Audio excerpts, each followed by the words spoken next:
The next thing that we're going to do is we are going to sew the ears.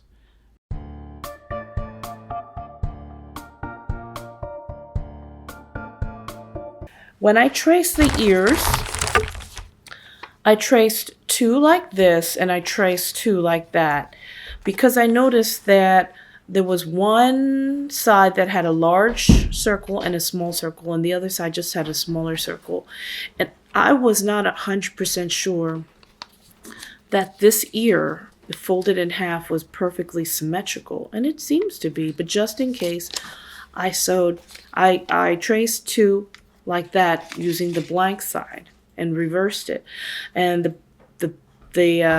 back side is marked with B on the back of my fabric, and the front, when I traced it like this, I marked with F just in case if there was any kind of a difference. So I already made these little seam allowance stitch marks, and they go through these circles, and they are parallel to this curve on the outside of the ear. You can make the line a solid line, or you can make it a dotted line, doesn't matter. Just so I found that it's easier to kind of keep on track if you draw some of these little stitch lines for yourself. You are only going to sew along the curve. You are not going to sew the bottom of the ears, because after you sew these, they're going to look like little pockets. You are going to very lightly stuff them with polyester filling, or it's not cotton, it's polyester.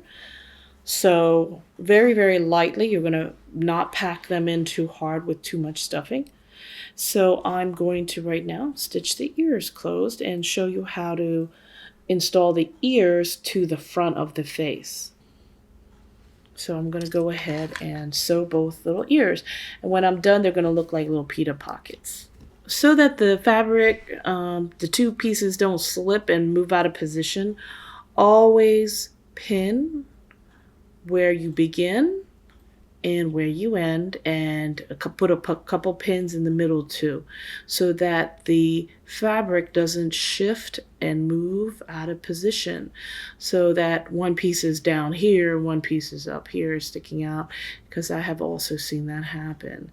You want to make sure that you sew in at least 1/4 inch so that the edges don't start coming out of the holes in the stitches, or if your stitches are too long. This is a very small section of the teddy bear, these ears.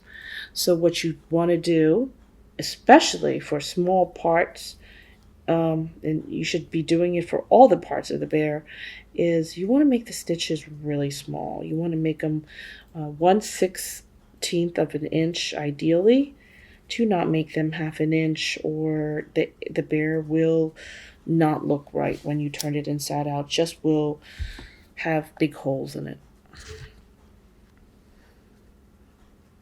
Okay, so we're going to start back stitching. Okay, so we're going to start a little bit to the left of the edge of the fabric, because and bring our needle through from the back to the front, and then we're going to go to the right or go back. We're going to go backwards with the point of the needle, put it through both layers of fabric, and then while the needle's still in the fabric, don't pull it all the way through. You are going to tilt the needle forward and come to the left of where the thread originally came out of the back of the fabric. So that's one back stitch here. That's how to start off.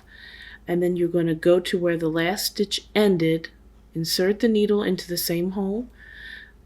You're going to tilt the needle forward. Make sure you stay on that little line that you drew, and continue to the left. Go one stitch length past the thread coming out of the middle. Okay? And just keep on doing that. Take the pins out as you go so that they won't be in the way.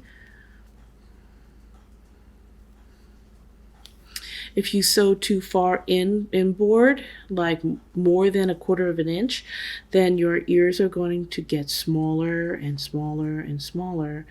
And they're going to look kind of funny. You don't have to use the bear ear shape. You can use this template as a guide and make your ears this wide, but you can draw your own shape and make this into a cat. You can make the ears longer, make it into a puppy with floppy ears, or make the ears really long, come up with your own shape, and make it a floppy eared bunny, which I have done with the plaid fabric that I started this tutorial with.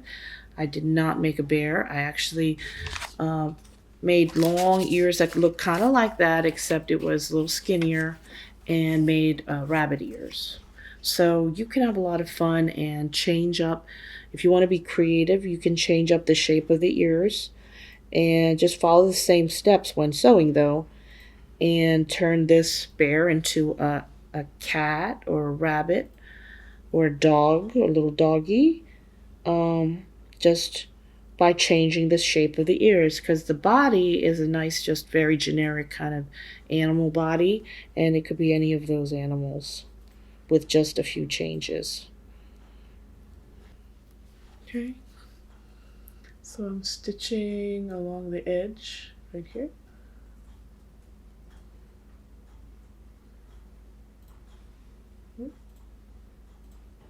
So the other side, you can see with the back stitch, it's always a continuous line on the front and the back of the piece.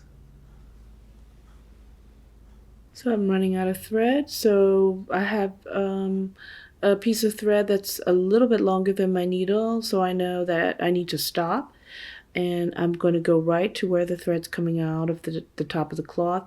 I'm going to go right under the fabric a little bit and catch that thread in the fabric and make a loop and put the tip of the needle through the loop and tie a knot, because I need to add some more thread to my needle to finish the ear.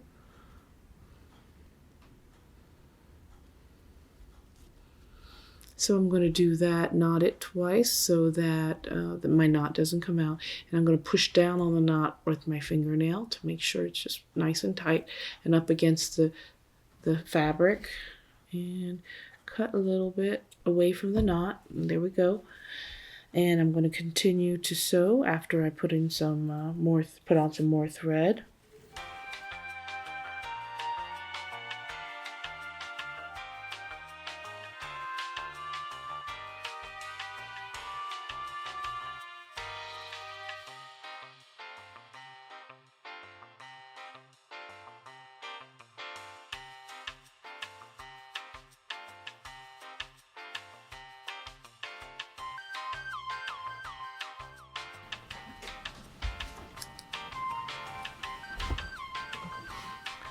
So I sewed one ear.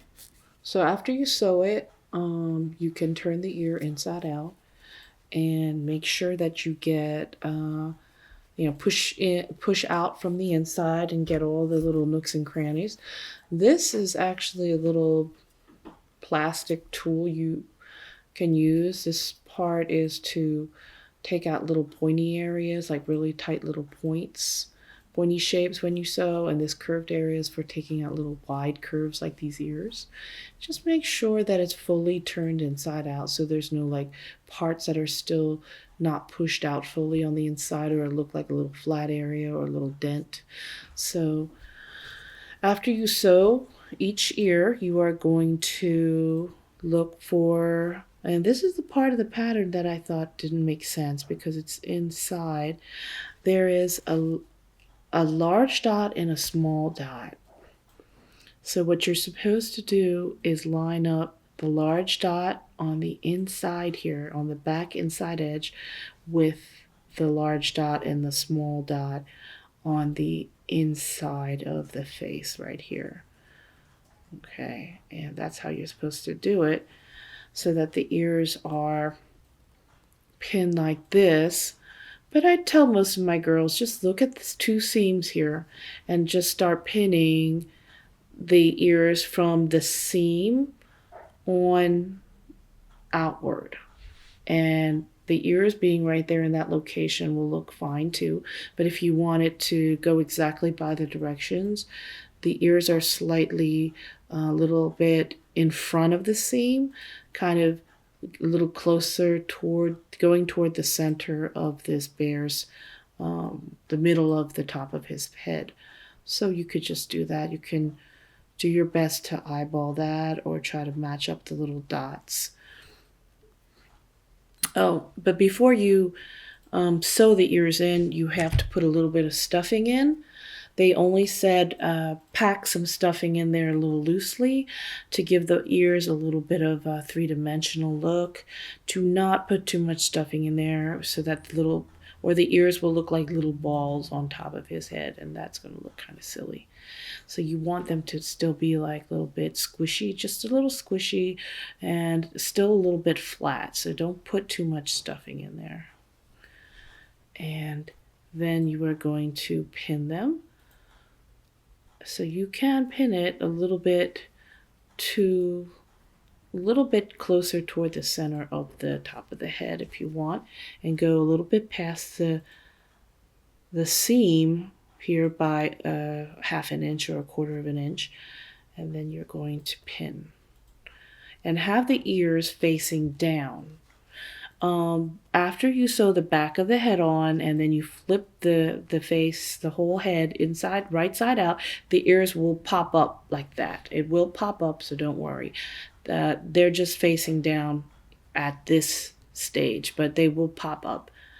And you're going to end up sewing the ears to the front of the face, and then you'll go over at the ears again. You're going to sew in the same spot again when you add the back of the face.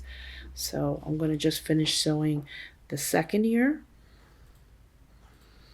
and then pin that on just the way that I pinned this one to the front of the face. The curve of the ear should be kind of facing down and pointing down. I'm going to sew the second one, and I'm going to make sure that I pin end to end and also put a pin in the middle and maybe two more in between the center and the ends. But the pinning is very important, so your pieces, your two pieces of fabric do not start moving on you while you're sewing.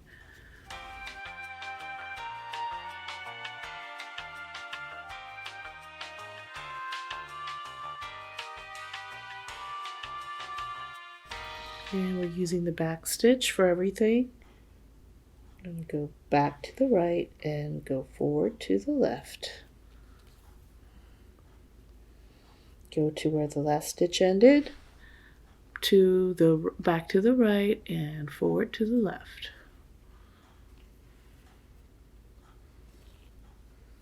Sometimes when you're sewing, the thread gets kind of stuck on some of the pins and it is kind of annoying, but there's nothing really you can do but just kind of untangle it. And as you finish where a pin was holding a piece together, you may remove the pins as you go along. Just make sure you put them down on the table, and you can put them in the pin cushion later, but do not throw them on the floor, or someone's going to get a nice surprise when they slip on them, or have it fall on the seat and you sit on a pin. That's not fun.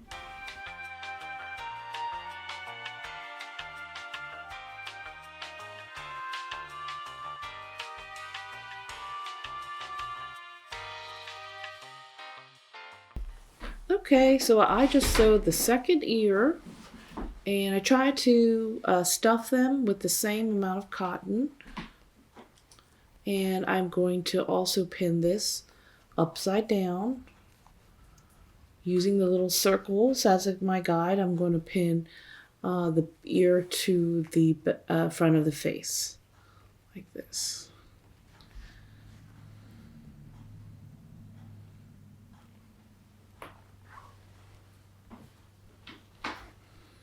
So the ear is pointed down like this, and they're kind of going a little bit inward past the seam, just a little bit, by about half an inch. They're going in from the seam and going toward the center of the face. And when we sew the back of the head on and we flip the the head right side out, the ears will pop up like that.